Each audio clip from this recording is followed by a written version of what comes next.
নমস্কাৰ কৃষক বন্ধু বান্ধৱীসকল, মই উপস্থিত আছোঁ এখন বিশাল খেতিৰ বাৰীৰ মাজত। আপোনালোকে দেখিছে মোৰ পিছফালে থকা এখন এয়া ফ্ৰেঞ্চবিনৰ বাৰী, আৰু ফ্ৰেঞ্চবিনৰ বাৰীৰ লগতে বিভিন্ন ধৰণৰ খেতি লগোৱা হৈছে। ইয়াত বিভিন্ন ধৰণৰ ধৰক কেনেধৰণে কবি, আলু, ধৰক ৰঙালাও, এনে বিভিন্ন ধৰণৰ খেতি লগোৱা হৈছে। এইপিনে আপোনাৰ মোৰ পিছফালে জেঠুৱে এয়া দেখিছেনে আপোনালোকে, জেঠুৱে খুলি মাৰি আছে। ব'লকচোন আমি কি ধৰণে কেনেধৰণে খেতিডোখৰ লগোৱা হৈছে আমি কিছুমান কথা জেঠু খেতিডোখৰ কি ধৰণে আপোনালোকে লগাইছে?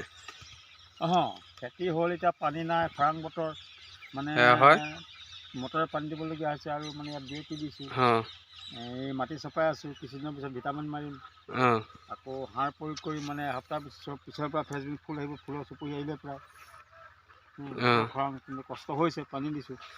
চৰকাৰক আপুনি পানীৰ বিষয়লৈ কিবা ক'ব নেকি? পানীৰ বিষয়ে মানে যোগাযোগ চাগে যদি দিয়ে সুবিধা কৰিব লাগিব। হয়, যদি দিয়ে তেওঁ চাবলৈ পাব। মানে ইয়াৰ সেইফালে পানী দি আছে, আলুত, কবিত এনেকৈ দি আছোঁ মটৰৰ পানী। পানীটো বহুত অসুবিধা। ইয়াৰ ৰঙালাও লাগিছে, ইয়াতে এতিয়া মানে পানী দিব লাগে। হয়, ইফালে মূলা আছে, ইফালে জলকীয়া তুলিলে পচোৱা আছে, বহুত জলকীয়া, ইফালে মটৰ আছে। হয়, এইডোখৰ আপোনাৰ ফ্ৰেঞ্চবিনডোখৰ কেইচাহ হাল বালে আপুনি ফ্ৰেঞ্চবিনটো লগাওঁতে? এইডোখৰ তিনি চাহ বালে ন? হয়, আপোনাৰ প্ৰথম হাল বাওঁতে আপোনাৰ কিবা গোবৰ ধৰক ব্ৰইলাৰ এনেকৈ সাৰ চাৰ কিবা দিছিলে? একো দিয়া নাই ন? দেখিছে আপোনালোকে তিনি চাহ হাল বোৱাৰ পিছতে খেতি কি ধুনীয়া সুন্দৰকৈ আপোনালোকে বাঢ়ি আহিছে, দেখিছেনে? কোনো সাৰ দিয়া নাই। এতিয়া বৰ্তমান সাৰ দিব, আৰু এসপ্তাহ পিছতে আপোনাৰ খেতিডোখৰ লাগন আপোনাৰ উৎপাদন হ'ব, আপোনাৰ ফল আহিব আপোনাৰ। দেখিছে ফ্ৰেঞ্চবিন যথেষ্ট ধুনীয়া হৈছে। আপোনাৰ প্ৰায় 20 দিনমান হৈছে ফ্ৰেঞ্চবিন লগোৱা।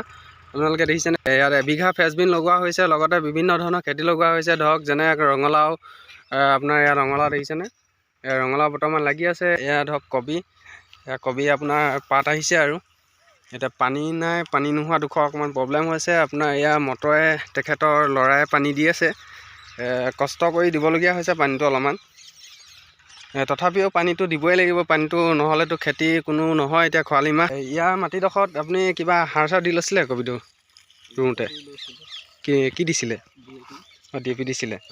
প্ৰথমতে অলপমান DAP দিয়া হৈছিলে। DAP দিয়াৰ পিছত কবিটো লগোৱা হৈছে। 15 দিনৰ পিছত আপোনালোকে কবি দেখিছেনে? পাত মেলিছে, যথেষ্ট পৰিমাণে পাত আপোনাৰ 4-6 খিলা এনেধৰণে পাত মেলিবলৈ ধৰিলে।